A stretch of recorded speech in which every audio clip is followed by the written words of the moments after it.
Good afternoon. Thank UCLA for the great cookies.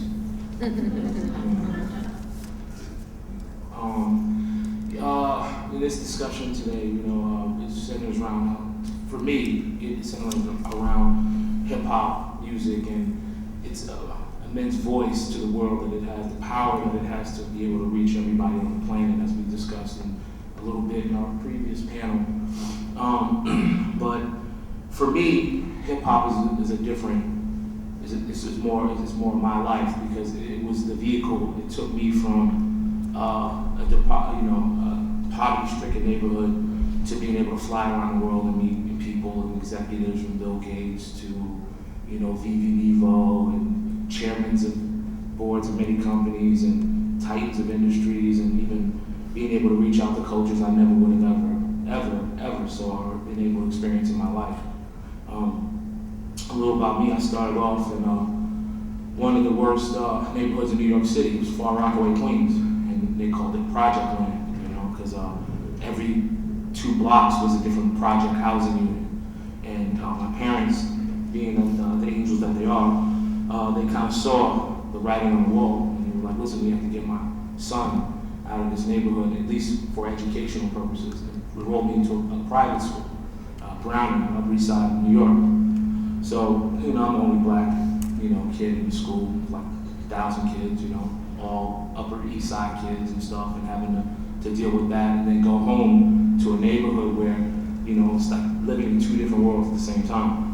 And those experiences opened me up to understanding how to reach people on all levels.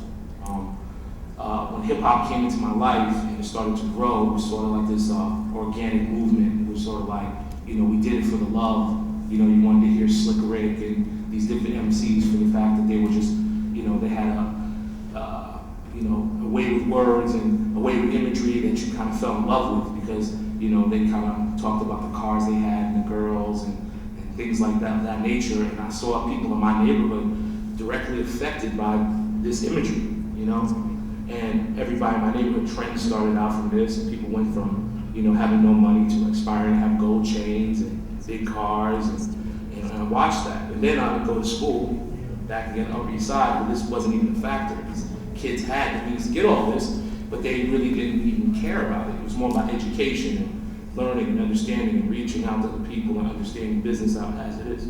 So hip hop grows into this enormous industry, creates billions of dollars, creates wealth for the people that are involved, and it starts to get out of hand, because me, I'm part of the problem, because I'm an A&R executive. I manage, platinum artists, and and these are the same people that spit out words of negativity and give out these images of, violence, domestic violence, sexism,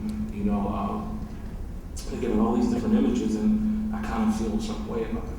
So, and me taking kind of a stance on it, I started to align with people who were kind of like-minded like myself, who also manage and cultivate talent on a large scale, to go to them and be like, hey, we know what this is doing to our neighborhoods, like 50 Cent, which is the biggest hip hop artist on the planet, but when you go to Africa or Nigeria, step off the plane, and somebody with the same skin color as myself walks up to me and goes, "What's up, my nigga? What's up, my nigga? Yo, we got Benzes, we got bitches." And I'm like, "Whoa, hey, but you don't even know my name, chill, yo, hold on for a second, But this is the kind of stereotypes that, not even stereotypes, the image that we're in this world. I have another colleague who's a female, and she's a publicist. She makes a lot of money. She does her job very well, and she went to Dubai, and she was accosted by men who thought she was the video girl, And they were like, "This is what you want. You're a bitch." You know what I'm saying? They're like, I'm like, whoa. Is this what we are creating here? Is this the world that we're creating? And then it goes back to the neighborhoods, and I go to the Lower East Side, and I have a group of youngsters in Harlem, and it's a continual battle to tell them, listen, what you see is not really there. That's just, it's just all like glitz and glam. It's a show. This is not really what you should aspire to be. You need to be able to understand, education, self-awareness, respect for yourself, respect for the people around you, and it's a constant battle. So what I've started, along with some colleagues of mine, is what what we call the glitch. It's like the glitch in the matrix. You feel like, we are in the matrix, And it's basically to take these rappers and urban artists who are very huge, just sell a lot of records, have a lot of influence, but making them understand that they are responsible. They have to be responsible. And we're in an age where you got people like, well, I'm not a role model. I'm not asking you to be a role model. Just understand that 14-year-old kid, when you see her in the street and she's quote unquote, dropping it down like it's hot and skeeting and and all this subject, this questionable, material for young children. You got to understand you play a role in that. So that's what we call ourselves a glitch, and that's what we're trying to do, little by little, and also taking a stand on the social responsibility for major corporations that put out. And again, this is me fighting myself, because this is what I do. So for me to go to my higher ups in business and the corporation heads and go, hey, listen, I know we made $1 billion off of this shit, but can we set up a fund so we can kind of balance it out, They look at me with blank stares, and so this is the fight that I'm trying to do right now. And I'm a little nervous because, I don't know why. I should do this all. They should do this all the time. What's wrong with me? But that's really what it is, and I just feel like in order to be able to help change the ideas of urban youth. And to make sure that they feel like they've been empowered and they know what's going on in the world, and they don't feel like they're just, hopeless, without vision, without guidance. We need to take responsibility for that. And I'm a real strong supporter of that. That's just really what my platform is. Just trying to reach every child and let them understand that there's always a opposite to what you see. It's not about gold and cars and girls and money. It's about education. It's about understanding, reading, understanding what kind of world you live in and how you can be affected and how could you make your mark in this world. I started off as a drug dealer, because I feel like I was talking to a gentleman today, and I told him briefly about myself. He's like, you need to tell your story. And I was like, my story's not that remarkable, to me. I started off as a kid that went to private school, and then after a certain period of time, I felt detached from my neighborhood because I was hanging out with kids from the Upper East Side, and I was learning French in the 4th grade and going back to the hood. And they're like, what? What?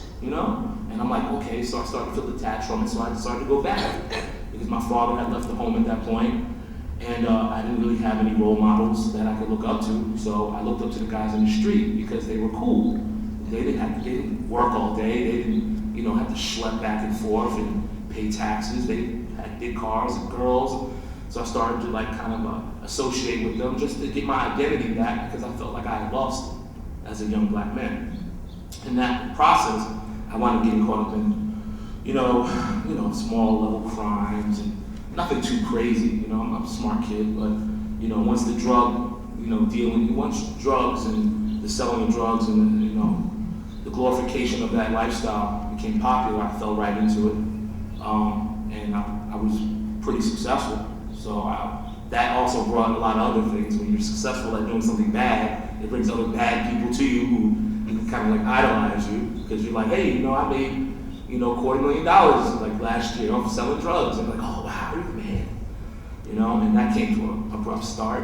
And I got hit with I got slapped on the wrist charge, which turned out to be a felony, but it was slap on the wrist. Only had a 6-month sentence for doing something stupid, getting caught with possession, I sat in jail the first time ever. I was like, how stupid am I? I went to an Ivy League school. The equivalent of Ivy League school in New York City. I was like, what the hell am I doing? I'm smarter than this. But it felt like that was my rite of passage as a young black man. It's like either I'm going to get shot or I'm going to go to jail or I have to do this. It felt like that. I just felt like everybody else in the same situation as me had to go through the same rites of passage in order to get somewhere in life, which I felt that wasn't right because it's not. And I decided to turn my life a little bit around. I decided to, in jail, I was just like, every time the door would close, they slam locked the prison door at 11 o'clock at night, I just felt like I had no control over my life. I felt like less than dirt, less than dog shit, I felt like I wasn't a man anymore. So when I got out, I didn't know what to do. So I'd go to this little record store. I had no plans for the future. I had no money. I had no friends, because after all that stuff goes, all the people go with it. And I would copy down the names of all the record labels, and addresses, and I would write them letters, just to be like, hey, I want a job. I'll do anything. I just need a job. And I would send hundreds of record companies. And one hit me back, and that was an internship at a company now run by Jay-Z, who's the man of rappers, It was his company, and I showed up there the first day with a sweater vest on and some loafers. I got laughed at, and that started my trials and tribulations of being an intern and taking a lot of shit and just like, going through it, not getting paid, and just going up through the hierarchy of business and becoming a marketing manager, which led to my first business card where I was like, I'm legit. I did this. I got a felony. I sold crack, but I now have a business card, which led to another position, which led to a VP position, which led to me having some considerable control over talent and influence and people in my life. And, I decided to use this as a platform to tell other males like myself, like we have an option. It's not all about like, you can't do this, because there was some time I thought I couldn't do it either. I was like, there's no way I can do this. And I was in jail. It's like the first thing I'm gonna do is like, one day I'm gonna work for Russell Simmons, and that wound up being my boss at one point in time. After that, for a little bit, I sort of declined the music business, and I came with an idea, just a couple brothers like in the room, just smoking weed, not doing much, and I was like, hey man, I gotta send this file to somebody, I don't know how to do it, and I was like, oh man, we need to figure out a way to send files to people where, it just takes a lot of strain off, and we created what is now called FileBlaze.net. We raised about $2 million, and we're going for our Series A capital round for $10 million. It's a legitimate business, really. And I'm pretty active, 30 employees, and I have an office in Silicon Valley, whatever, and one in Soho, and pay an enormous amount of rent. But but this is what the blueprint is for success in America, because this is America, and I wasn't anywhere else, I couldn't do this. But I also see the damage that this lifestyle that we glorify does to the community. Myself and Cheryl, we had a conversation about some of the questionable images and imagery that rap music happens to give off these days, and how it makes you feel like. And as a young man back there, his name's Scotch Davis. He actually is a rapper. Thank you for coming, Scotch. And we had a conversation yesterday while we were in Inglewood about how does it make you feel when you, as a young man or a young woman, how does it make you feel when you turn on the TV and we're talking about low-income houses, housing, and people that live in these areas, there's not much outlet for them. So you look, what they see in front of them is the TV. So they all turn on the TV, they turn on the radio, and I hear bitch this, nigga this, kill that, sell crack, push a car, you know what I'm saying? That's all it's about. I turn on TV and I have girls jiggling parts of my face and some guy standing over them with chains, and in every video he takes the credit card, swipes down the girl's ass, she starts jiggling, and I'm like, say I'm 14, and I'm like, wow, this is what it's all about. And it's the same thing that happened to me when I was a young kid. Didn't have guidance in the home, and I walked down the street, but there was the same kind of guys, except they weren't televised, and they had a limited audience, but it's the same thing, just the cycle just keeps going on and on and on and on, which leads into the sort of like what Brother Juan was talking about. It's sort of like the idolatry. Is that what Idolatry. Idolatry of like, these supermen, these characters who are, like 50 Cent. Like you look at 50 Cent, you're like, wow, I got shot 9 times. And how is that impressive? I don't want to get shot 9 times and live.